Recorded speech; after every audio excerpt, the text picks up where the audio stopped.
Welcome to Chillin' 101. We hope this video helps. In this video, I will show how to remove Lexus wheel lock. So start by gathering the wheel lock key and basic tools and securing the car with chocks and parking brake.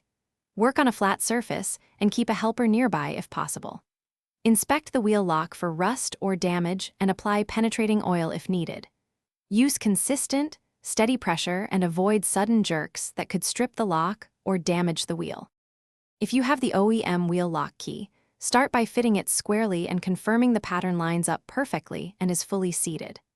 Attach a breaker bar or the provided wrench and apply slow, steady pressure to avoid slipping and rounding the lock head.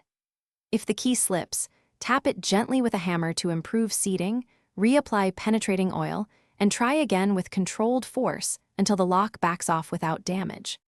When you don't have the key, consider a universal socket or bolt extractor specifically made for wheel locks, which can often bite into a rounded head and turn it out.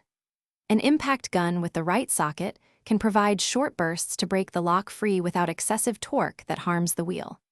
If extraction fails, carefully cut or drill the lock while shielding the wheel with tape and using steady technique to avoid rim damage. Thanks for watching. Consider subscribing if we helped you.